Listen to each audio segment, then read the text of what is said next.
Hello students, hope कि आपको पिछला वाला मेरा वीडियो काफ़ी पसंद आया होगा जिसमें हमने थ्योरी डिस्कस की थी पार्टनरशिप की। ठीक है, मैं 2 मिनट में आपको पहले क्विक रिवीजन करवा देता हूँ, फिर हम आगे बढ़ते हैं फटाफट आज जो हमारा अकाउंटिंग पॉइंट ऑफ व्यू है उसकी तरफ। ठीक है, प्लीज देखिए फटाफट। हमने देखा था पार्टनरशिप के बारे में, पार्टनरशिप डीड के बारे में।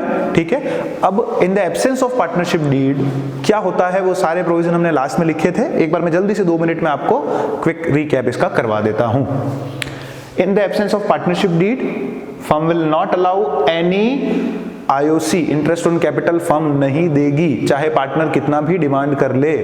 ठीक है, अगर प्रोविजन नहीं है या पार्टनरशिप डीड ही नहीं है किसी की पार्टनरशिप फर्म की, तो firm will not provide any amount of IOC। Clear है? और सर अगर पार्टनरशिप फर्म के पास अपनी डीड है तो डीड है बेटा, तो जितना परसेंट कहेगा उतना दे देंगे। ठीक है, उसी तरह से firm will not charge any amount of interest on drawing. Deed नहीं है, प्रोविजन नहीं है, तो फर्म IOD भी चार्ज नहीं करेगा। तीसरा, firm will not allow any amount of remuneration that is salary and commission to any partner. ठीक है, फर्म जो है वो किसी को भी सैलरी और कमीशन नहीं देगा। ठीक है, अगर डीड नहीं है तो। एंड द लास्ट वन जो इंपॉर्टेंट था, interest on partners loan, that loan which is advanced by the partner to the firm will provide 6% per annum rate of interest to those partners who have advanced loan to them.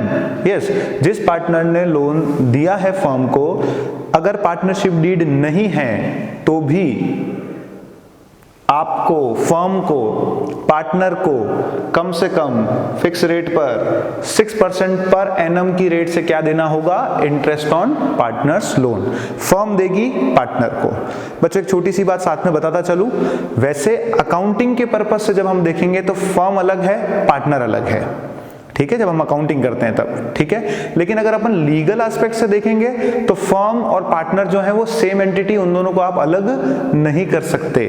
ठीक है, इसीलिए मैंने आपको उस दिन बताया था कि किसी भी एक पार्टनर के भी किसी भी एक्ट के लिए सभी लायबल हैं, तो इसीलिए आप वहां पर फर्म और पार्टनर को अलग नहीं कर सकते लीगल एस्पेक्ट से। लेकिन हम अकाउंटिंग एस्पेक्ट से फर्म और पार्टनर को अलग अलग ट्रीट करते हैं, जो अभी अपन आगे देखेंगे। ठीक है बच्चों, तो ये फटाफट मैंने रिवीजन करवा दिया, इन पॉइंट्स को अपन ध्यान में रखेंगे। अब अपन डिटेल डिस्कशन में जाते हैं। उससे पहले आप इस तरफ देखिए, अकाउंटिंग प्रोसेस क्या है किसी पार्टनरशिप फर्म का। किसी भी पार्टनरशिप फर्म के लिए अकाउंटिंग कैसे की जाती है सर? सोल प्रोप्राइटरशिप की अकाउंटिंग तो आप सबको याद है, लास्ट ईयर अभी करके आए हम 2 महीने पहले। ठीक है, 1 महीना पहले। ओके, तो सेम वही प्रोसेस हम अकाउंटिंग का यहां पर भी फॉलो करते हैं बच्चों। मैंने पहले लिख दिया, it follows double entry system of accounting. ये double entry system of accounting को ही फॉलो करता है, जैसे अपन वहां पूरा शुरू से लेकर जो प्रोसेस फॉलो करते थे। तो शुरू से लेकर जो प्रोसेस फॉलो करते हैं वही लेजर बनाना, सब ट्रायल बैलेंस बनाना, सारा प्रोसेस जर्नल से लेकर सारा वो का वही हम यूज करते हैं। और फिर लास्ट में हम फाइनल अकाउंट्स प्रिपेयर करते हैं। जैसे हम सोल प्रोप्राइटरशिप के फाइनल अकाउंट्स प्रिपेयर करते थे, वैसे ही हम यहाँ पर इसके भी फाइनल अकाउंट्स प्रिपेयर करते हैं पार्टनरशिप फर्म की। वही trading account gross profit gross loss निकालने के लिए, वही P&L अकाउंट हम नेट प्रॉफिट नेट लॉस निकालने के लिए। और उसके बाद यहां पर अब कहानी में ट्विस्ट आएगा। कहानी में कैसे ट्विस्ट आएगा? क्योंकि पिछले साल आपने देखा था, अभी रिसेंटली जनवरी फरवरी में किए होंगे क्वेश्चन, आपने बहुत सारे क्वेश्चन किए फाइनल अकाउंट्स के, सोल प्रोप्राइटरशिप के। आपने वहां देखा था बच्चों इस बात को कि जो भी प्रॉफिट या लॉस P&L अकाउंट से हमारे पास आता था वो किसके पास जाता था? वो प्रॉफिट लॉस हम किसको देते थे? सर प्रॉफिट लॉस तो ओनर को ही देना पड़ता है, तो हम उसकी कैपिटल में ट्रांसफर कर देते थे। हम लिखते थे ना, to net profit transfer to capital, या by net loss transfer to capital, और बैलेंस शीट में उसको लेके जाते थे और वहां एडलेस कर देते थे।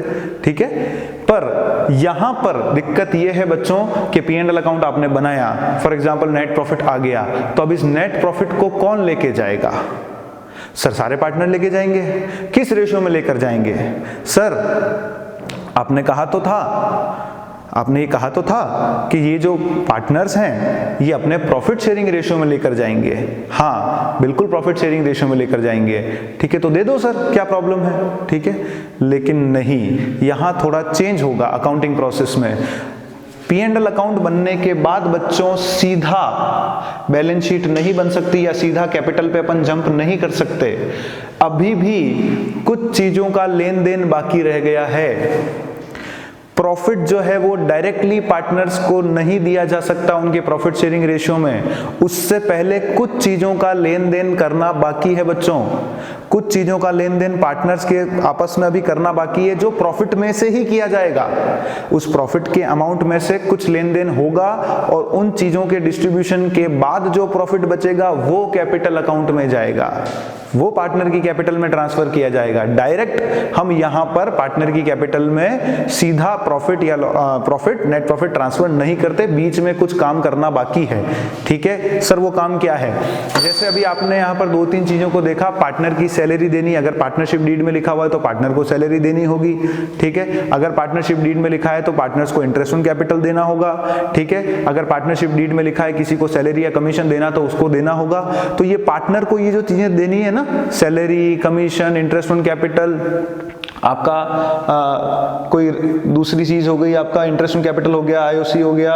ठीक है, फिर आपका रेम्यूनरेशन हो गया। ये सारी चीजें जो पार्टनर को देनी है ना, कोई रिजर्व अगर आपको बनाना है, तो ये सब चीजें जो है वो हम अभी P&L अकाउंट में तो उनको नहीं लिखा था, लेकिन अब उसको हम एक नया अकाउंट बनाकर उसको हम डिस्ट्रीब्यूट करेंगे, जिसका नाम है P&L अप्रोप्रिएशन। अभी मैं जस्ट इंट्रोडक्शन दे रहा हूं बच्चों, बहुत अच्छे से बहुत डिटेल में आपको मजा आ जाएगा बिल्कुल। इसके जस्ट बाद इसका पूरा एक्सप्लेनेशन आपको मैं देता हूं। ठीक है, और उसके बाद हम यहां से जो एक्चुअल प्रॉफिट जो डिस्ट्रीब्यूट करने वाला है वो इस अकाउंट से निकाला जाता है, फिर हम आगे के प्रोसेस में बढ़ते हैं। तो अब मैं आपको सबसे पहले ये जो मेरा आज मैं जो आपको अच्छे से समझाने वाला हूं पूरा टॉपिक, वो है आपका profit and loss appropriation account. क्यों इसको बनाना पड़ता है, क्या है, ये सारी चीजें मैं आपको जस्ट अगले सेक्शन में इसी में साथ साथ बता रहा हूं। प्लीज देखिए।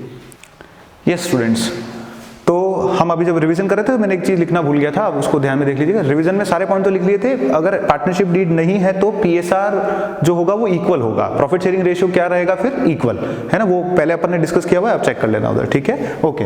अब आते हैं अपन नए पॉइंट पे।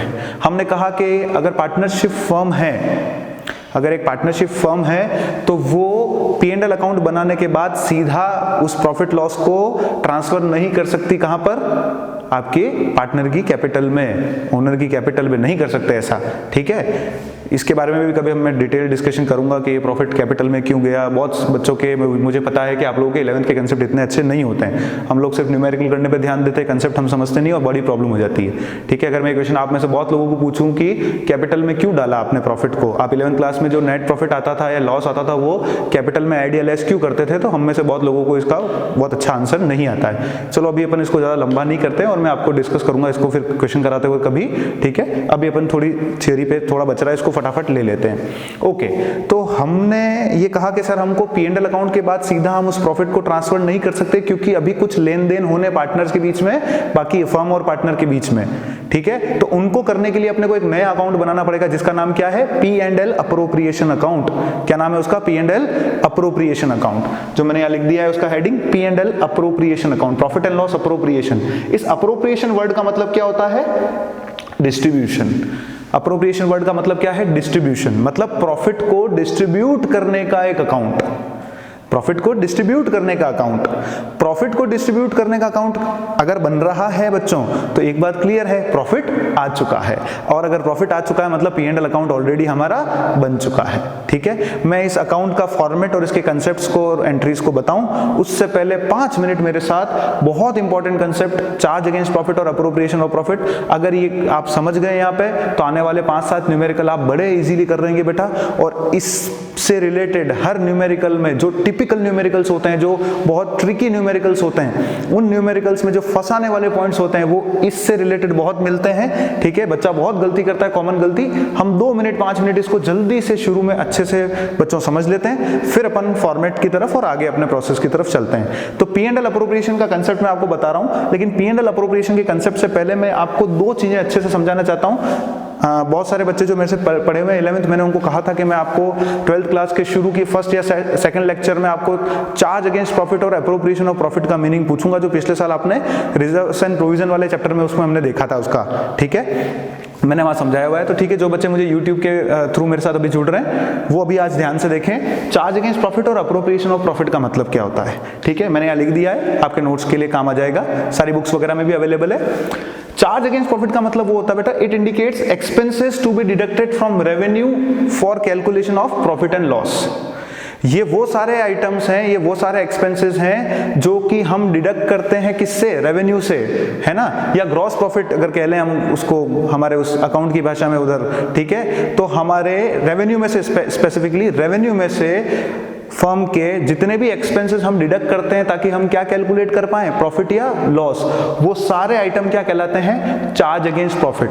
ये चार्ज अगेंस्ट प्रॉफिट मतलब प्रॉफिट आने से पहले जितने खर्चे हमने हमारी बुक्स में लिख दिए थे, मतलब सिंपली बताऊं ना तो आपके P&L अकाउंट के डेबिट साइड के सारे आइटम आपके क्या कहलाते हैं, charge against profit. P&L account के डेबिट साइड के सारे आइटम आपके लिए क्या है, चार्ज अगेंस्ट प्रॉफिट, क्योंकि नेट प्रॉफिट निकालने से पहले आपने उनको लिख दिया था, आपने ग्रॉस प्रॉफिट में से उनको सबको माइनस किया था, आपने रेवेन्यू में से उन सबको माइनस किया था, तब जाके आप कहां पहुंचे थे, नेट प्रॉफिट पे। तो वो सारे आइटम आपके क्या कहलाते हैं, चार्ज अगेंस्ट प्रॉफिट। प्रॉफिट के अगेंस्ट चार्ज किए जाने वाले आइटम जो प्रॉफिट्स को क्या करते हैं, रिड्यूस करते हैं। P&L अकाउंट की डेबिट साइड के सारे आइटम, ठीक है। तो अच्छी बात है सर, P&L तो हम बना चुके हैं, आपने कहा प्रॉफिट आ गया है तो P&L तो बन चुका होगा, है ना। चलो हमने यहाँ नीचे लिख दिया है, it is debited to profit and loss account, ये सारे आइटम्स, ठीक है। चाहे आपका कोई भी इनडायरेक्ट एक्सपेंस हो गया हो, एडवर्टीजमेंट हो गया हो, सैलरी हो गया हो, रेंट हो गया हो, आपका कोई ऑफिस एंड एडमिनिस्ट्रेशन का एक्सपेंस हो, पोस्टेज टेलीग्राम हो, ट्रांसपोर्टेशन का हो, मैनेजर का कमीशन हो, ये सारे जो डेबिट साइड के आइटम थे, डेप्रिसिएशन हो, बैड डेट हो, वो सब आइटम यहाँ आ गए बेटा। ये सब क्या कहलाते हैं, चार्ज अगेंस्ट प्रॉफिट्स, ठीक है, ओके। जबकि अप्रोप्रिएशन ऑफ प्रॉफिट क्या है, अप्रोप्रिएशन ऑफ प्रॉफिट का मतलब क्या है, डिस्ट्रीब्यूशन ऑफ प्रॉफिट। इस बात को बहुत अच्छे से समझ लो। अप्रोप्रिएशन ऑफ प्रॉफिट का मतलब है डिस्ट्रीब्यूशन ऑफ प्रॉफिट, मतलब प्रॉफिट तो आ गया है, इसको बांटना है। यहां प्रॉफिट आया ही नहीं था, प्रॉफिट आने से पहले वो एक्सपेंस जो बुक में लिखे जाने चाहिए थे वो क्या थे, चार्ज अगेंस्ट प्रॉफिट, आपके P&L की डेबिट साइड के आइटम। यहां प्रॉफिट निकालने से पहले के खर्चे हैं, चार्ज अगेंस्ट प्रॉफिट। और एप्रोप्रिएशन ऑफ प्रॉफिट का मतलब क्या हुआ बच्चों, आपका प्रॉफिट आ चुका है, आपने P&L अकाउंट बना दिया है, सारे चार्जेस माइनस हो चुके हैं, प्रॉफिट आ चुका है, नेट प्रॉफिट। अब इस प्रॉफिट को हम सीधा कैपिटल में ट्रांसफर नहीं कर सकते अभी, उससे पहले कुछ लेन देन और बाकी हैं जो सोल प्रोप्राइटरशिप में नहीं होते थे, पार्टनरशिप में होते हैं, वो अप्रोप्रिएशंस करना बाकी है। इस प्रॉफिट को बांटेंगे लेकिन अलग अलग हेड्स में, और फिर भी मेन प्रॉफिट और नेट प्रॉफिट और बच जाएगा, तो उसको फिर हम सीधा पार्टनर की कैपिटल में ट्रांसफर कर देंगे। तो ये जो अभी अप्रोप्रिएशन ऑफ प्रॉफिट मतलब प्रॉफिट को डिस्ट्रीब्यूट करना बाकी है अलग अलग हेड्स में, आपने लिखा है it indicates distribution of profit, है ना, it indicates distribution of profit, ठीक है, इन डिफरेंट हेड्स, ठीक है, वो कहलाता है एप्रोप्रिएशन ऑफ प्रॉफिट, ठीक है, ओके। तो ये तो क्लियर है कि appropriation of profit P&L account बनने के बाद होता है, मतलब सारे चार्ज अगेंस्ट प्रॉफिट माइनस होने के बाद जो प्रॉफिट आता है फिर वो प्रॉफिट बांटा जाता है, ठीक है, ओके। तो इसीलिए इस बात से रिलेट करते हैं कि P&L अप्रोप्रिएशन अकाउंट जो है हमेशा किसके बाद बनेगा, P&L अकाउंट के बाद बनेगा। अगर मैं कहूं आपको तो P&L appropriation account is just an extension of P&L account, जो सिर्फ पार्टनरशिप फर्म्स के लिए बनाया जाता है। P&L अप्रोप्रिएशन जो सोल प्रोप्राइटर में नहीं बना, P&L अकाउंट का ही एक एक्सटेंशन है, बिल्कुल नॉमिनल नेचर का अकाउंट है जैसा P&L था, नॉमिनल अकाउंट मानते हैं अपन P&L अप्रोप्रिएशन को, कोई डाउट की बात नहीं है इसके अंदर, ठीक है। अच्छा, it indicates distribution of profit in different heads, वो हेड्स क्या हैं उसके बारे में भी 2 मिनट में अपन डिस्कस करते हैं। उसके बाद all these items are debited to P&L appropriation account. ये चार्ज अगेंस्ट प्रॉफिट क्या थे, P&L की डेबिट साइड के आइटम थे, ये appropriation of profit P&L appropriation account की डेबिट साइड के आइटम है, जो भी अपन अकाउंट बनाएंगे मैं फॉर्मेट बता रहा हूं आपको, ओके।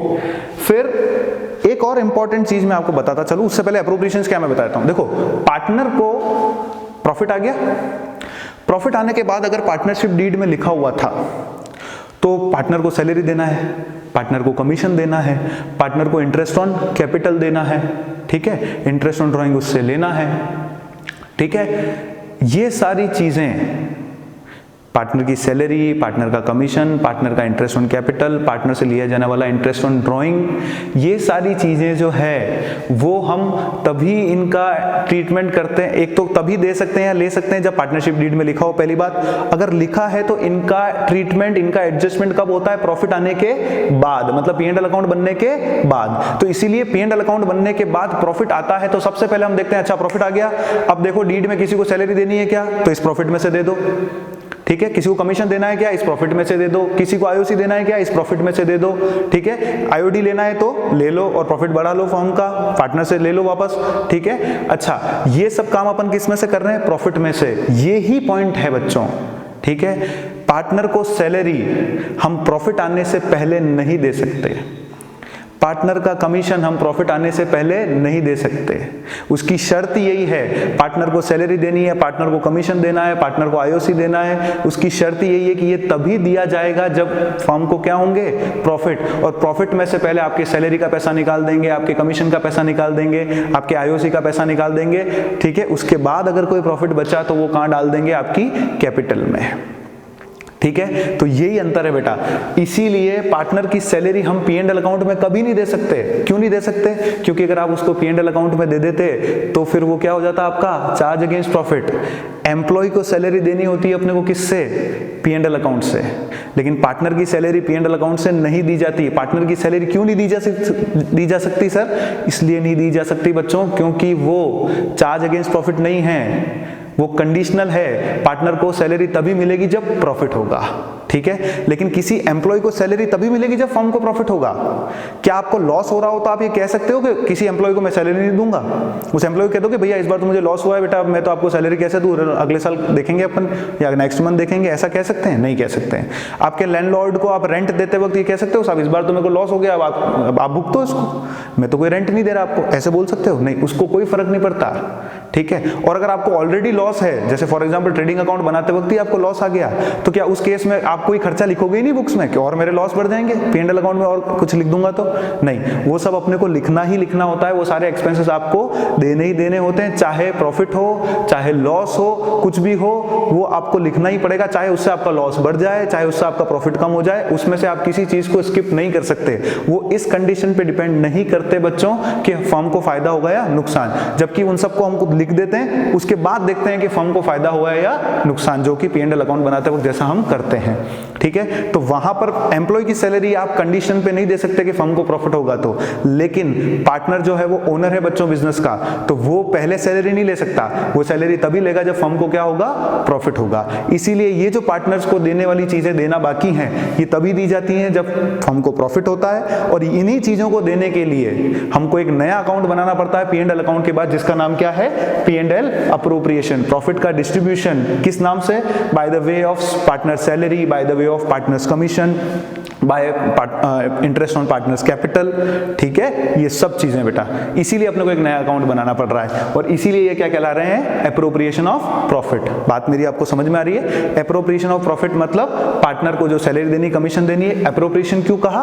क्योंकि ये तभी दिया जाएगा जब फर्म को प्रॉफिट होगा, जबकि बाकी ये सारे चार्ज अगेंस्ट प्रॉफिट जो थे वो आपको हमेशा देने ही है, उनको लिखना ही है, चाहे प्रॉफिट हो या लॉस हो, उससे कोई फर्क नहीं पड़ता। जो मैंने एम्प्लॉय की सैलरी और पार्टनर की सैलरी में आपको डिफरेंस बता दिया, एम्प्लॉय के कमीशन और पार्टनर के कमीशन में भी, मैनेजर के कमीशन और पार्टनर के कमीशन में भी वही डिफरेंस है, ठीक है। उसी तरह की बात चलती है सारी, ठीक है, ओके।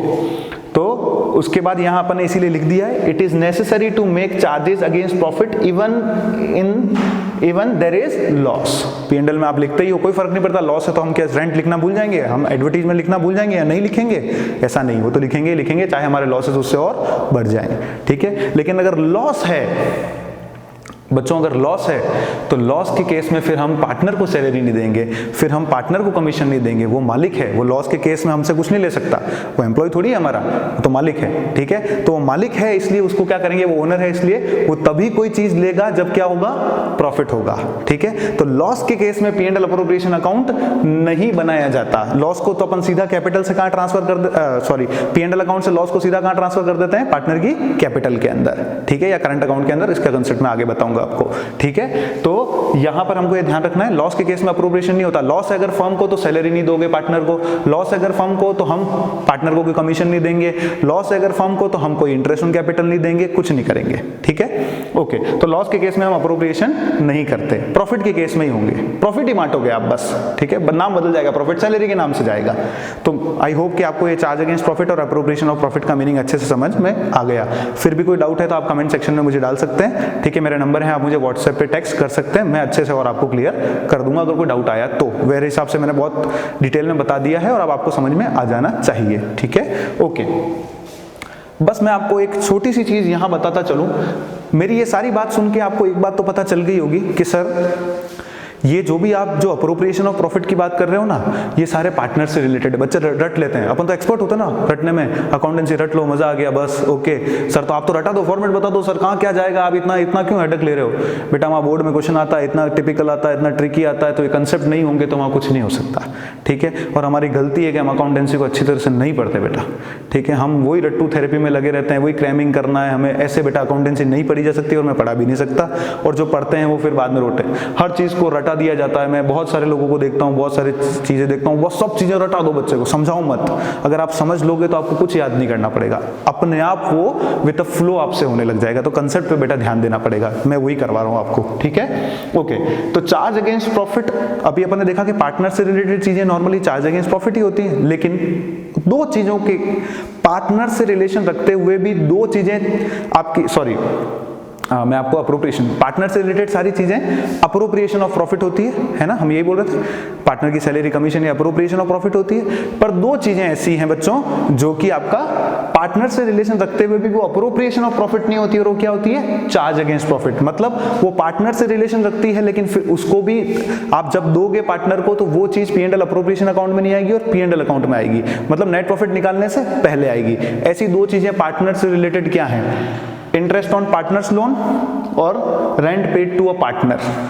अगर किसी पार्टनर ने आपको फर्म को लोन दिया हुआ है और बाद में अगर हमारी फर्म को क्या हो जाता है बच्चों, लॉस हो जाता है, तो क्या हम उस पार्टनर को उसके लोन का इंटरेस्ट नहीं देंगे क्या? क्या हम ये कह सकते हैं क्या कि भैया हमको प्रॉफिट नहीं हुआ तो तूने मुझे जो लोन दिया है उस पे मैं आपको कोई इंटरेस्ट नहीं देता? क्या हम ऐसा बोल पाएंगे? क्या ऐसा ही होगा? नहीं, उसको लोन पे इंटरेस्ट देना पड़ेगा। तो उसको लॉस के केस में उसकी कैपिटल पे इंटरेस्ट नहीं देंगे, वो चलेगा, है ना, वो चलेगा। लेकिन अगर उसने लोन दिया है तो लोन पे तो इंटरेस्ट आपको देना ही पड़ेगा, चाहे वो पार्टनर हो या कोई भी हो। अगर उसने फर्म को लोन दिया है तो उसका इंटरेस्ट उसको मिलेगा। और यही वो कारण था बेटा कि बाकी सारी चीजें तो आप नो नो नो कर रहे थे in the absence of partnership deed, लेकिन इंटरेस्ट ऑन पार्टनर्स लोन आपने क्या बोला था कि पार्टनरशिप डीड नहीं है तो भी at the rate 6% per annum देना होगा, क्योंकि पार्टनर की सैलरी, पार्टनर का कमीशन, ठीक है, पार्टनर का इंटरेस्ट ऑन कैपिटल, सारी की सारी चीजें क्या है, अप्रोप्रिएशन ऑफ प्रॉफिट, ये तभी दी जाती है तब प्रॉफिट होता है। लेकिन पार्टनर का अगर इंटरेस्ट ऑन लोन है तो वो प्रॉफिट और लॉस पे डिपेंड नहीं करता, वो तो आपको देना ही देना है, इसीलिए वो क्या कहलाता है, चार्ज अगेंस्ट प्रॉफिट। और दूसरा है, अगर हम जैसे हम 3 पार्टनर हैं, ABC, और कोई बिजनेस करते हैं, और जैसे पार्टनर A मैं हूं और मेरी ही खुद की प्रीमाइसेस में हमारी फर्म चलती है ना, मेरी प्रीमाइसेस है, खुद का बिल्डिंग है, उसी में हमारा फर्म जो है वो रन करता है अपना ऑफिस, ठीक है। तो मुझे इसका रेंट मिलना चाहिए, है ना, मुझे इसका रेंट मिलना चाहिए। अगर किसी पार्टनर के यहीं पर अगर हमारा कोई ऑफिस है हमारी फर्म का तो उसका रेंट उसको मिलना चाहिए, ठीक है। तो ये रेंट जो है चाहे वो पार्टनर को देना है, लेकिन फिर भी ये रेंट आपको देना ही होगा, even in case of loss, ठीक है। प्रॉफिट है लॉस है उससे कोई फर्क नहीं पड़ता, ये तो देना ही देना है, ठीक है। ये प्रॉफिट निकालने से पहले लिखा जाना चाहिए। हम पार्टनर का रेंट ये नहीं बोल सकते कि भैया इस बार हमारी फर्म को प्रॉफिट नहीं हुआ तो एक काम करो तू हमारा रेंट मत ले, ऐसा नहीं। ये तो कहीं अपन और भी जाते, ठीक है, किसी और के यहाँ भी अपनी फर्म, अभी किसी और की बिल्डिंग में हमारा ऑफिस होता तो क्या उसको हम रेंट नहीं देते, हम ये बोल देते कि हमको प्रॉफिट नहीं हुआ तो हम रेंट नहीं लेंगे, रेंट नहीं देंगे, देना तो है ही है। तो इसीलिए पार्टनर को चाहे उसकी प्रीमाइसेस में अगर अपन रह रहे हैं उसको रेंट देना है तो वो चार्ज अगेंस्ट प्रॉफिट, मतलब P&L की डेबिट साइड का आइटम माना जाएगा। और अगर किसी पार्टनर ने फर्म को लोन दिया हुआ है तो उस पे जो इंटरेस्ट फर्म उसको प्रोवाइड करेगी वो भी कंपलसरी है, even in case of loss, इसलिए वो भी क्या माना जाएगा, चार्ज अगेंस्ट प्रॉफिट। तो ये दो चीजें जो पार्टनर से रिलेटेड हैं, ये हम इसको एप्रोप्रिएशन की कैटेगरी में नहीं डालते, मतलब हम प्रॉफिट आने के बाद ये दो चीजें पार्टनर को नहीं देंगे, बल्कि प्रॉफिट निकालने से पहले ये दोनों चीजें पार्टनर को दे दी जाएंगी। मतलब ये किसके आइटम है बच्चों, ये हैं, it is debited to P&L account, मतलब ये चार्ज अगेंस्ट प्रॉफिट है, पार्टनर से रिलेटेड होते हुए भी चार्ज अगेंस्ट प्रॉफिट है, ये हमको ध्यान रखना है, ठीक है। और बाकी सारी चीजें, पार्टनर की सैलरी, ठीक है, पार्टनर का कमीशन, पार्टनर का IOC, रिजर्व्स, ये सब क्या है, एप्रोप्रिएशन ऑफ प्रॉफिट। ये तभी दिए जाएंगे जब फर्म को क्या होगा, प्रॉफिट होगा। लॉस के केस में ये नहीं देंगे, लेकिन ये तो प्रॉफिट हो लॉस हो कुछ भी हो, उसको निकालने से पहले ये सारे खर्चे हम उसकी बुक्स में लिख देंगे, डेबिट कर देंगे P&L अकाउंट में। आई होप आपको ये कंसेप्ट अच्छे से समझ में आ गया होगा। अब जस्ट अपन इसके बाद देख रहे हैं P&L अप्रोप्रिएशन अकाउंट का फॉर्मेट। तो स्टूडेंट्स देखिए, ये हमारे सामने P and L appropriation account का फॉर्मेट है, पूरा लिख देते हैं P and L appropriation account for the year ending of, पूरा इस तरह से, ठीक है। ओके सर, हम पी एंड एल अप्रोप्रिएशन क्यों बना रहे हैं? मैं काफ़ी 10 मिनट 12 मिनट आपको पहले मैंने बहुत डिटेल में बता दिया है, फिर भी मैं एक लाइन में इसको सिंप्लीफाई करते हुए बता देता हूँ, क्योंकि दो तरह के प्रॉफिट होते हैं बच्चों। एक होता है नेट प्रॉफिट, जो कहां से आता है? Net profit P and L account को बनाने से आता है, ठीक है।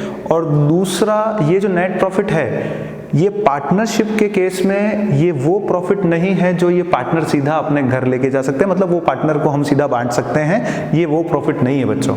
सोल प्रोप्राइटर में तो अपन जो भी प्रॉफिट होता था या लॉस होता था सीधा बांट देते थे। यहाँ पर अगर प्रॉफिट हुआ है तो ये सीधा, ये वो प्रॉफिट नहीं है जो सीधा उनके प्रॉफिट शेयरिंग रेशियो में उनकी कैपिटल में ट्रांसफर कर दिया जाए। याद रखना, पार्टनरशिप के केस में नेट प्रॉफिट कैपिटल में नहीं जाता, डिविजिबल प्रॉफिट कैपिटल में जाता है। नेट प्रॉफिट कैपिटल में नहीं जाता, डिविजिबल प्रॉफिट कैपिटल में जाता है। ये डिविजिबल प्रॉफिट क्या है सर? डिविजिबल प्रॉफिट का मतलब वो प्रॉफिट जो फाइनली डिवाइड होगा किसमें? पार्टनर्स में, उनके प्रॉफिट शेयरिंग रेशियो के अंदर।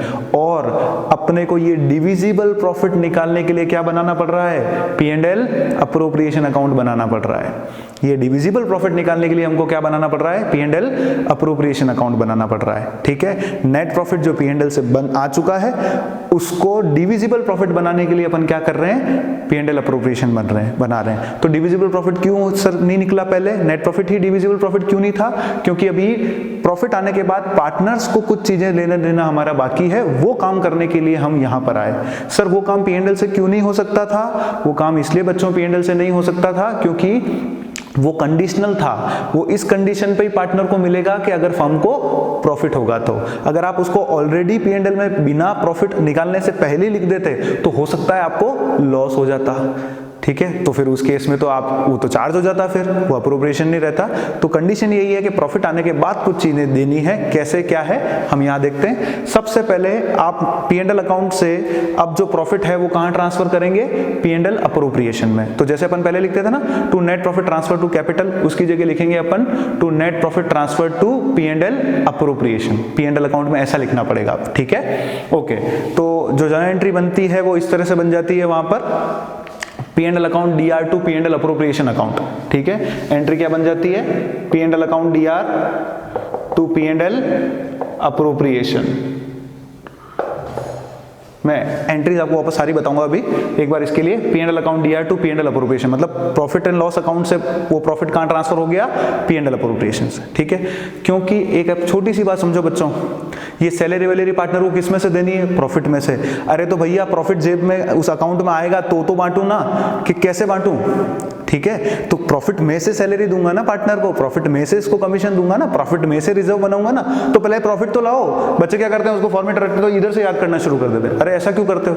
एंड इसीलिए फिर वो जब कभी जर्नल एंट्री के क्वेश्चन आ जाते हैं तो उनको ऑर्डर याद नहीं रहता, वो पता नहीं बच्चा कहाँ कर रहा है, कहाँ चेक। हम लोग बोर्ड्स में जब करेक्शन करते हैं हम देखते हैं बच्चा ऊपर नीचे कहीं पे भी कर देता है, ठीक है। ऐसे नहीं होता बेटा, आपको गलत तरीके से पढ़ोगे तो गड़बड़ हो जाएगी, इसीलिए ध्यान दो। सबसे पहले प्रॉफिट को पी एंड एल अकाउंट से कहाँ ट्रांसफर करेंगे? पी एंड एल अप्रोप्रिएशन में। ये एंट्री पास होगी।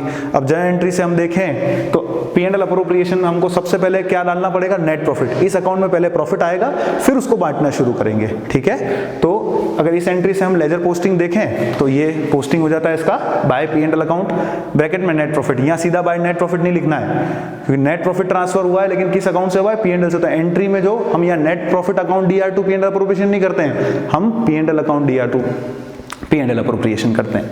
तो हमने by P and L account करके यहाँ लिख दिया नेट प्रॉफिट, ये आ गया प्रॉफिट यहाँ पर। उसके बाद अब इस प्रॉफिट में से जो जो चीजें देनी है, तो देखो अब प्रॉफिट ये नॉमिनल अकाउंट है मैंने बोला था, तो प्रॉफिट या फर्म को जो चीजें मिलेगी या फायदे होंगे वो तो क्रेडिट साइड में, और फर्म के प्रॉफिट को जो चीजें कम करेगी वो डेबिट साइड में, ठीक है। तो अब फर्म का प्रॉफिट यहाँ आ गया है, इस प्रॉफिट में से कुछ चीजें पार्टनर को बांटनी है, तो वो सारी चीजें क्या आएंगी? डेबिट साइड में आएंगी, ठीक है। तो क्या क्या देना है? जैसे पार्टनर को सैलरी देनी है तो टू पार्टनर सैलरी और कमीशन, ठीक है।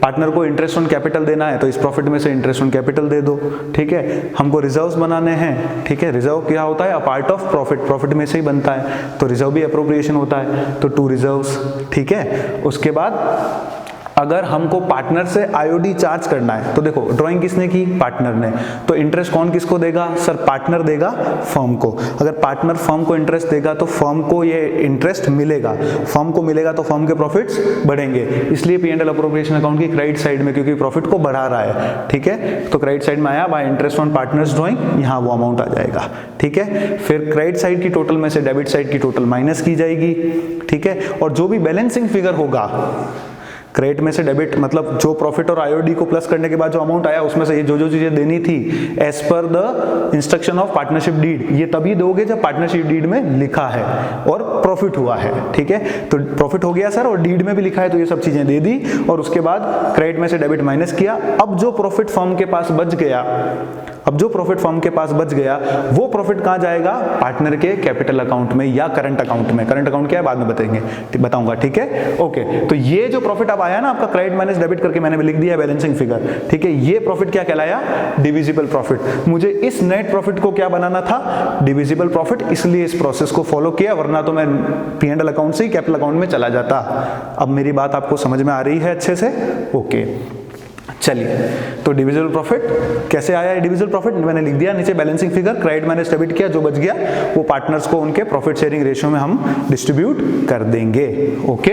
चलिए, अब इसके अंदर जो एक अच्छी बात है, मैं सारी एंट्रीज अभी इसके बाद बताऊंगा, सारी एंट्री बता रहा हूँ, ये तो क्लोजिंग एंट्रीज है सारी, है ना। एंट्रीज क्या है मैं आपको डिस्कस करता हूँ नेक्स्ट सेक्शन में। उससे पहले मैं एक इंपॉर्टेंट चीज आपको बताता हुआ चलूँ, आप जब भी, अब मैं टफेस्ट क्वेश्चन P&L अप्रोप्रिएशन का टफेस्ट क्वेश्चन की बात कर रहा हूँ, ठीक है, खतरनाक क्वेश्चन घूमेगा, कैसे घूम जाए। जो बच्चा अभी इस वीडियो को देख रहा है और इस बात को समझ रहा है, ठीक है, ध्यान से, वो कैसा भी क्वेश्चन अटेम्प्ट कर सकता है, ये मैं आपको गारंटी दे रहा हूँ, ठीक है। कैसे, आप बेसिक समझते हुए चलो बच्चों, ठीक है। ये जो आपने यहाँ नेट प्रॉफिट लिखा है ना, इसका एक नेचर होता है, इसका नेचर क्या होता है, ये प्रॉफिट कैसा होना चाहिए, ये प्रॉफिट कैसा होना चाहिए, या मैंने लिखा है 5 स्टार लगा के देखो आप ध्यान से सभी बच्चे, after all charges but before all appropriations. ये बात तो क्या है कि वैसे ही अपने आप ये बात होनी चाहिए, लेकिन मैं फिर भी आपको ध्यान में रखने के लिए, इसको चेक करने के लिए, हमेशा जब भी आपको कोई भी नेट प्रॉफिट क्वेश्चन में गिवन होगा तो आप सबसे पहले उसको ये चेक करना कि ये नेट प्रॉफिट जो है वो सारे चार्जेस माइनस करने के बाद वाला होना चाहिए, लेकिन सारे एप्रोप्रिएशंस करने से पहले वाला होना चाहिए, ठीक है। क्योंकि अगर आप नेट प्रॉफिट बोलते हो तो नेट प्रॉफिट कहां से आया, P&L से। P&L बनाने से पहले, P&L बनाते वक्त हमने क्या किया था कि डेबिट साइड में सारे एक्सपेंसेस और लॉसेस लिख दिए थे सर, ठीक है। तो वो सारे एक्सपेंसेस और लॉसेस क्या कहलाए थे, चार्ज अगेंस्ट प्रॉफिट। मतलब नेट प्रॉफिट अगर आ गया है, इसका मतलब हमको ये मान लिया जाएगा कि सारे चार्ज अगेंस्ट प्रॉफिट उसमें से माइनस हो चुके हैं। लेकिन अगर कहीं ऐसा है, क्वेश्चन में दिया हुआ है नेट प्रॉफिट इतना और बाद में दे रखा है कि कोई एक ऐसा चार्ज है, एक कोई ऐसा एक्सपेंस है जो अभी तक माइनस नहीं हुआ है, इसका मतलब वो नेट प्रॉफिट सही नहीं है। वो नेट प्रॉफिट सही नहीं है तो उसको सही करना पड़ेगा, वरना अपन क्वेश्चन स्टार्ट ही नहीं कर पाएंगे, अगर करेंगे तो गलत हो जाएगा, ठीक है। तो हमेशा यहाँ जब वो नेट प्रॉफिट लिखोगे तो चेक करोगे सारे चार्जेस उस प्रॉफिट में से माइनस हो गए हैं क्या। अगर हो गए हैं तो अच्छी बात है, नहीं हुए हैं तो वो चार्जेस अपन वापस माइनस करेंगे, फिर यहां लिखेंगे। और सारे अप्रोप्रिएशन देने से पहले, क्योंकि बच्चों अप्रोप्रिएशन अकाउंट तो अभी बन रहा है ना, मतलब अगर पार्टनर को सैलरी देनी है तो आप ये अकाउंट बना के दोगे या इससे पहले किसी और अकाउंट में दे सकते हो, सर नहीं दे सकते, क्योंकि अप्रोप्रिएशन है, मतलब प्रॉफिट आने पर ही पार्टनर को सैलरी मिलेगी, है ना। अगर कहीं इसने पार्टनर को सैलरी P&L अकाउंट में दे दी है तो क्या हो गया, क्या पहाड़ टूट गया सर, माइनस तो यहाँ पे भी हो रहा है, वहां पे भी हो रहा है, प्रॉफिट में से क्या हो गया सर। ऐसा नहीं बच्चों, अगर आपने पार्टनर की सैलरी आपने पहले ही उस अकाउंट में दे दी है, P&L अकाउंट में दे दी है, इसका मतलब क्या हो गया, इसका मतलब ये हो गया बच्चों कि आपने ये ध्यान ही नहीं रखा। हो सकता है वो सैलरी देने के बाद आपको लॉस आ रहा हो, तो उस केस में, लॉस के केस में पार्टनर को सैलरी नहीं मिल सकती, ये हमको अच्छी तरह से पता है ना। तो फिर वो चार्ज हो जाता है, ये चार्ज नहीं है तो एप्रोप्रिएशन है, ठीक है। तो अगर कहीं इसने ये प्रॉफिट निकालने से पहले, ये प्रॉफिट निकालते वक्त ऑलरेडी पार्टनर को सैलरी दे दी है तो ये गलत हो जाएगा, क्योंकि उसने एप्रोप्रिएशन पहले ही माइनस कर दिया, जबकि एप्रोप्रिएशन तो हम सैलरी इस अकाउंट में देंगे, इससे पहले कभी नहीं देंगे, ठीक है। पार्टनर को सैलरी नहीं दे सकते इससे पहले, इसी अकाउंट में मेरे हाथ से बांटूंगा मैं, उससे पहले अगर दे दी है तो वापस प्लस करो, मतलब वो बिफोर ऑल अप्रोप्रिएशन होना चाहिए, बिफोर ऑल अप्रोप्रिएशन होना चाहिए बच्चों, ठीक है। अगर वो बिफोर ऑल अप्रोप्रिएशन नहीं है तो उसको वो बनाना पड़ेगा। मतलब ये प्रॉफिट सारे चार्ज माइनस करने के बाद, लेकिन सारे अप्रोप्रिएशन देने से पहले जो अमाउंट होगा प्रॉफिट का वो यहाँ आएगा। अगर ऐसा नहीं है तो सबसे पहले अपन उस प्रॉफिट को एडजस्ट करेंगे, प्लस माइनस करेंगे, फिर इस अकाउंट में यहाँ पर वो लिखा जाएगा। ये न्यूमेरिकल आता है कि मैं आपको बहुत अच्छे से समझाऊंगा, पर ये कंसेप्ट आपको अभी अच्छे से याद रखना है। ओके बच्चों, होप आपको P&L अप्रोप्रिएशन अकाउंट का फॉर्मेट अच्छे से समझ में आ गया होगा। मैं इसकी एंट्रीज और न्यूमेरिकल क्वेश्चन जस्ट इसके अगले सेक्शन में डालने वाला हूँ, ठीक है बेटा। ओके, तो मुझे आज लगता है कि आज के लिए हमारा लेक्चर बहुत हो गया है। हम न्यूमेरिकल सेक्शन जस्ट इसके अगले सेक्शन में कल देखेंगे, ठीक है। उससे पहले मैं आई होप कि आपको मेरे वीडियोस पसंद आ रहे होंगे, मेरा पढ़ाने का तरीका आपको पसंद आ रहा होगा। मैं आप सबको चाहूँगा कि आप ज़्यादा से ज़्यादा अपने फ्रेंड्स को ये शेयर करें। अगर आपको पसंद आता है तो हमारे चैनल को सब्सक्राइब करें, ठीक है। और कोई भी डाउट है तो आप मुझे कमेंट सेक्शन में या मेरे आपके पास जो व्हाट्सएप नंबर है उस पर जरूर मुझसे शेयर करें, ठीक है बेटा। All the best, thank you.